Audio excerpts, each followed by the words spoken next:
Je suis dans la caverne d'Ali Baba de Drissa ici, qui est devenu collectionneur d'antiquités lobby et qui veut en faire le commerce et qui m'explique qu'à l'instant, dis-moi, tu me dis que tu trouves ça chez les gens dans les villages? Effectivement, voilà comment nous on trouve ces objets.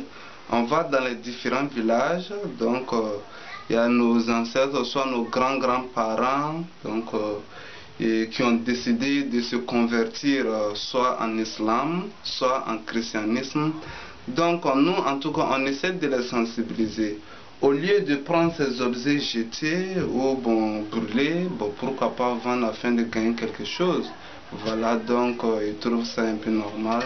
Donc, voilà. Alors, ces objets-là faisaient partie de la culture fétichiste à ce moment-là? Effectivement. D'accord. Voilà. Puis là, ici, on a des objets.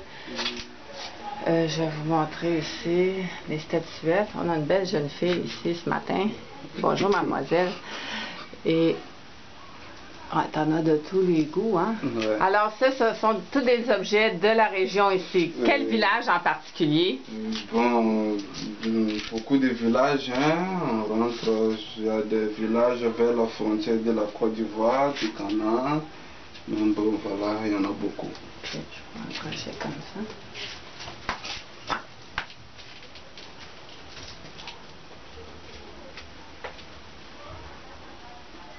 Il y a des objets ici qui sont plus vieux que moi. Ouais.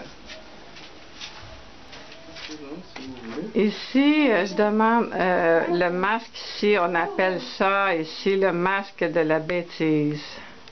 Comme ça.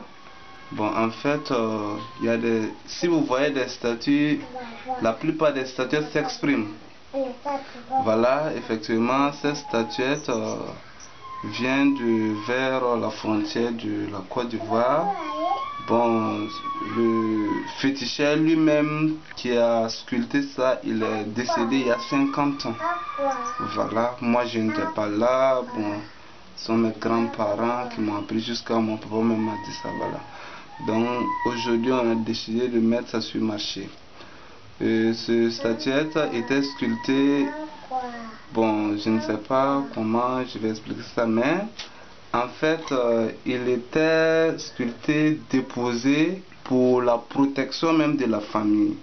Voilà, quand les femmes qui étaient stériles venaient, en tout cas, exprimer leurs problèmes féticheurs, bon, c'est à base de ces statuettes, en tout cas, qu'on consultait afin de les remédier. Voilà, donc ce statut en tout cas a servi beaucoup de choses. C'est ce que moi je peux dire sur ça en tout cas. Dont entre autres la fertilité. Voilà, mais elle pouvait servir aussi à plusieurs choses. Il y a des choses que moi-même j'ignore. Voilà, c'est ce qu'on m'a appris. En tout cas, la protection même de la famille, la sécurité des femmes, voilà, ça a beaucoup servi à ça. Ça m'explique ici que sur cette statuette fétichique, on voit que les pieds sont cassés ici. Et apparemment, c'est fait de façon volontaire, justement, pour que le fétiche dise aux gens qui viennent le voir que lui aussi n'est pas parfait. Et il se met à leur place et devant leurs problèmes. Et donc, c'est pour ça qu'on retrouve le fétiche avec les pieds cassés, les deux pieds cassés. Drissa m'a amené dans une autre réserve, là, plus personnelle, plus d'antiquité, si on peut dire. Je ne sais pas si on va bien voir le travail. Ici, c'était le pommeau d'une canne qui appartenait à un roi Gan. C'est fait en bronze. C'est de toute beauté. Beaucoup de travail là-dessus. Avec des petits oiseaux, tout. Ensuite, ici, il y a un casque de guerre. Ici, je vais te redonner celle-là. Ici, c'était un fétiche qu'on utilisait dans la période des funérailles, hein, les femmes qui pleurent, là, les bras ouverts comme ça devant la mort. Et ici, on a ce qu'on appelle un lance-pierre, ou un bon slingshot, là, l'ancienne. Alors, on s'en servait, excusez, là, je vais vous montrer comme ça. Là. Hein? Voilà, ça c'est très ancien. Et c'est une magnifique pièce aussi. Le bois est assez léger par contre. En quoi, Scorpion? Bon, en fait, au sein même de la société Lobby, et même en Afrique, hein, il y a on dit il y a ce qui est bon, il y a ce qui n'est pas bon. Bon, en fait, sur le féticheur, quand ils venaient, il y a des gens qui viennent pour la recherche du bonheur. Par contre, il y a des gens qui viennent pour la protection même. Bon, ça là, en fait, le scorpion, ce n'était pas du bon. Voilà, donc ça destinait à ceux qui venaient faire des waka, bon, ils venaient se wacker, voilà, de contreballes, ainsi de suite. C'est le scorpion qui servait à ça. D'accord. Puis raconte-moi l'histoire aussi là, de ton crocodile. De mon crocodile. En fait, je disais que vous voyez ce bois taillé en crocodile, c'est sur comment on appelle ça, là-dessus que le féticheur, oui, voilà, s'assoyait. Voilà, c'est sur ce tabouret que le féticheur s'asseyait pour les consultations. Voilà, je disais pourquoi tailler en crocodile, parce que le crocodile vit dans l'eau. Bon, nous savons que en tout cas tout ce qui est bon, l'eau même, la nature de l'eau même en tout cas est indispensable pour la réalisation de plusieurs choses dans la vie humaine. Et donc c'est très positif que voilà, de toute façon c'est quelque chose qui vit dans l'eau. Voilà. Je te suis. Okay. D'accord. Voilà, ça marche.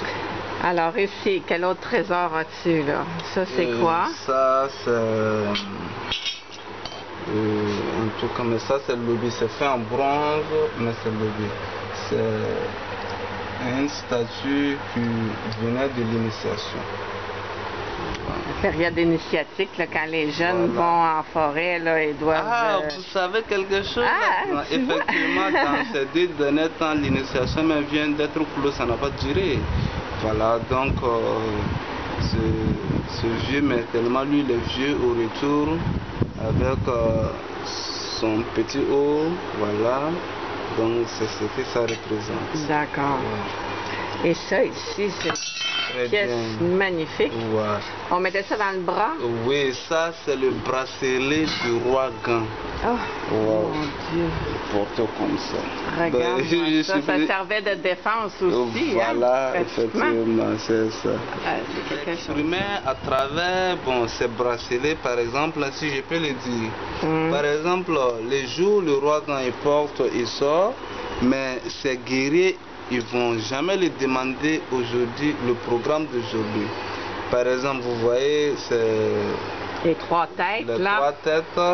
Donc, quand le roi Gan il porte ça, il sort. En quelque sorte, ça veut dire aujourd'hui, il faut être plus attentif, surveillance totale. Vous voyez? Je te suis. Voilà. Il faut surveiller de près. Voilà. Partout, il faut avoir une surveillance. Donc quand ils portent, bon, les guerriers, ils essaient en tout cas de voir ce qu'ils vont faire dans la journée. D'accord. Ils sont capables de dire ce qu'ils vont faire dans la journée. Ils vont être plus vigilants parce qu'ils savent qu'ils doivent surveiller. Ok, puis celui-là ici, il par fait contre, de serpent, là. Quand le roi, quand il porte ça, il sort, en fait, il a donné une autorisation. Tout, ce sont les empires, non, oui. Oui, ce sont les empires qui viennent attaquer. Oui, voilà. Des ennemis. Voilà, tout ennemi rencontré, il faut envahir. D'accord, voilà. Alors on est à la guerre. Voilà. D'accord, je te suis. Avec le venin du serpent. Voilà, parfait. Et ça ici, c'est comme un soleil. Oui, ça c'est le panatif de bonheur. Voilà, j'ai beaucoup pensé à vous pour cela. Hein, panatif de bonheur. C'est extraordinaire. Vous voyez ce rond-là. Alors, c'est tous des alligators qui sont dans la surveillance totale? Bon, en fait, ça n'a pas, en tout cas, les mêmes caractéristiques. Non, ok. Voilà, vous voyez, ces têtes-là, ce sont les têtes de crocodile. Oui. Bon, ils ont formé un rond comme, en fait, un éclat. Oui. Voilà, donc, ça, c'est un panatif avant qu'on déposait soit sur la table, soit au bureau sur la table, soit à la maison sur la table, soit même on portait au cou. Voilà, ce sont des pendentifs de bonnet. En plus, ça te protégeait contre les ennemis, contre les mauvais sorts, et en tout cas te dirigeait un peu, vous voyez ça te dirige un peu vers le bonheur. Voilà. Puis ce qui est intéressant, c'est qu'il n'y a pas de chemin droit pour aller au bonheur. Hein? Il faut louvoyer toujours en direction du bonheur. Ça, c'est fait pour ça. Alors ça, c'est la pièce à laquelle tu as pensé quand je t'ai demandé tout à l'heure quel serait mon fétiche. En tout cas, quand on quittait là-bas, on allait venir. Mais comme je ne t'avais pas dit, tu as insisté, voilà. C'est extraordinaire. Ici, on a le fétiche caméléon, c'est-à-dire que les soldats du roi portaient ça pour devenir invisible, si on veut dire, hein? Face aux autres soldats. Ou si toi tu le portes, ben, tu deviens invisible aux yeux des autres. D'accord.